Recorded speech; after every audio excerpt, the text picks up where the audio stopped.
ఆంధ్రప్రదేశ్లో యోగాను ఒక జీవన విధానంగా మార్చేందుకు జరుగుతున్న కృషిని ప్రధానమంత్రి నరేంద్ర మోదీ ప్రశంసించారు. ముఖ్యంగా విశాఖపట్నంలో జరిగిన యోగా కార్యక్రమం గిన్నీస్ బుక్ ఆఫ్ వరల్డ్ రికార్డ్స్లో స్థానం సంపాదించడం పట్ల హర్షం వ్యక్తం చేశారు. ఈ మేరకు ప్రధాని సోషల్ మీడియా వేదికగా స్పందిస్తూ యోగా ప్రాముఖ్యతను మరొకసారి నొక్కి చెప్పారు.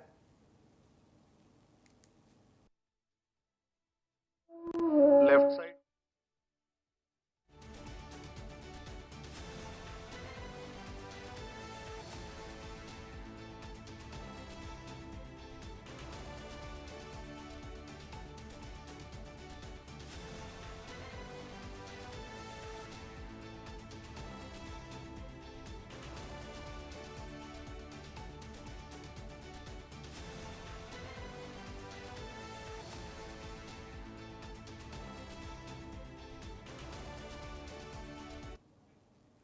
ఆంధ్రప్రదేశ్ ప్రజలు యోగాను తమ దైనందిన జీవితంలో ఒక భాగంగా చేసుకునే ఉద్యమాన్ని బలోపేతం చేసిన తీరు అభినందనీయమని పేర్కొన్నారు.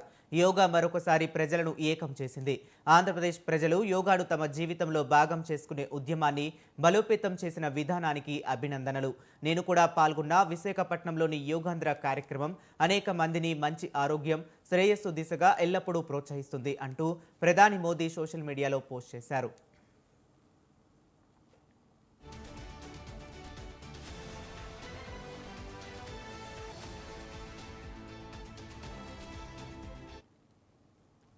యోగా ద్వారా శారీరక, మానసిక ఆరోగ్యం మెరుగుపడుతుందని, ఇది ప్రజల సమగ్ర అభివృద్ధికి దోహదపడుతుందని ప్రధాని తన సందేశంలో స్పష్టం చేశారు. ప్రజలంతా యోగాను దినచర్యలో భాగంగా చేసుకోవటం ద్వారా సంపూర్ణ ఆరోగ్యాన్ని పొందవచ్చని, ఇలాంటి కార్యక్రమాలు భవిష్యత్తులో మరిన్ని జరగాలని ప్రధాని ఆకాంక్షించారు. ఆంధ్రప్రదేశ్ ప్రభుత్వం ప్రజలు యోగా విస్తరణకు చేస్తున్న కృషి ఇతర రాష్ట్రాలకు కూడా స్ఫూర్తిదాయకమని ప్రధాని అభిప్రాయపడ్డారు.